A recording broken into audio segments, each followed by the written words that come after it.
хуучин бол архитан согтуурхтай тэмцэх. Мэд сайхан Нямбаатар гэсэн энэ гар үсгтэй юм чинь архитан согтуурхтай тэмцэх тухай хууль гэж байна. Одоо энэ нь болохоор согтууруул хундааны эргэлтэнд хяналт тавих архитан согтуурхтай тэмцэх тухай нэр нь солигдоод ороод ирсэн юм шиг л байх юм. Үзэл баримтлал дээрээ болохоор хуучин нэрээр явсан юм байна. За тэр ч яг ер нь хэдүүлээ энэ концепцийг ойлголцмоор байна. Одоо архитан согтуурхтай тэмцэх гэхлээр энэ олон жилийн туршид бидний явж ирсэн арга барил нэг л биш байна л гэдгийг л энэ хуулийг яаж ч өөрчилсөн тэгж л харагдаад байна. Одоо энэ хууль дотор би ингээд үзэл баримтлалыг уншаад бүр деталь нь уншсангүй л дээ. Ингэхэд дөрвтэй агц дэвшил гарахгүй хаа. Одоо хэдүүлээ жишээ би танад нэг жишээ хэлье л дээ. Энэ өмнөх засгийн газар олон их хурал дээр бид нар зөндөөл ярьсан л дээ. Бид нар олигтой агц дэвшил хийж чадахгүй байгаа юм да. Тэгэхээр та нар нэг шинэ концепцэл олмоор байна. Одоо монголчууд бид нар ер нь энэ хууль батлагдлаа ч гэсэн архинаас гарахгүй л дээ. Салахгүй л дээ. Яагаад тэгэхээр сар бүрийн эхний өдөр үйлчлэгээ хоригддаг. 11 сарын 26-нд болдог. За тэгээ 2-3 баяраар арх.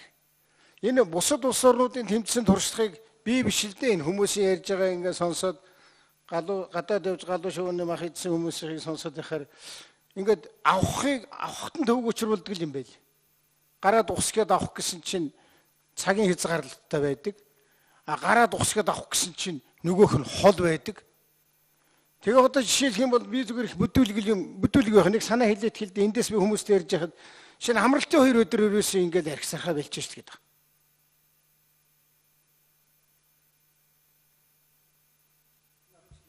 За 1 минут алтан өгшин нэмэлт минут юмас сунгай. Тэгэхээр бид нар энэ тэр үйлдвэрлэгч талтаа ноцолдох биш. Худалдан авдаг талд нь л жаахан тийм бэрхшээл төвөг учруулсан цагт бол болох юм шиг байна. Одоо манайхан тэгж ярьж байгаа шүү дээ.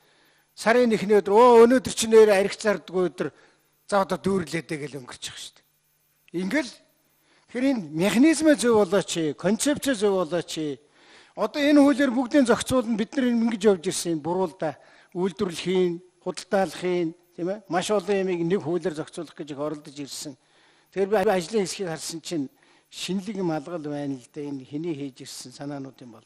Тэгээ энэ хуучин нэг захиргааны шинжтэй арга хэмжээнүүд жаахан цонглоод татвар матурыг нэмжих юм бол болчих санаатай ийм л юм явж байна. Та нар жаахан тунгааж бодоорой. Би бол үзэл баримтлалынхаа хувьд бол болоогүй болов гэж ингэж бодож байна. Надад дотор нь орвол зөндөө ярихаар юмнууд байна. Одоо тэрнийг нь хэлцээд явах юм бол би. За хэн хариулах вэ? За Нямбаатар сайд хариулъя.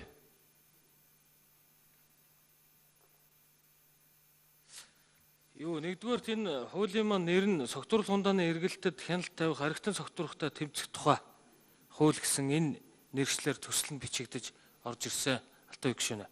Хоёрдугаарт бид нар концепцийн хувьд бас яг дэлхийн бусад улс орнуудын согтууруул хундааныхаа эргэлтэд яаж хяналт тавьдсан бэ гэдэг дээр маш олон улс орнуудын хууль тогтоомжийг харьцуулан судалсан.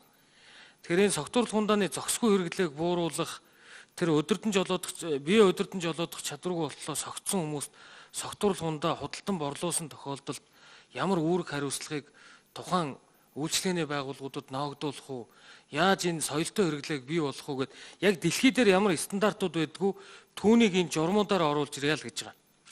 Тэгээ энэ дээр энэ согтууруул хундааны үйлдвэрлэл түүнийг худалдан борлуулахтай холбоотой журмуудыг засгийн газар батлахаар тусгай зөвшөөрлүүдийг засгийн газрын баталсан журмаар олгохоор ингээд наривчлан зохицуулж оруулж ирсэн.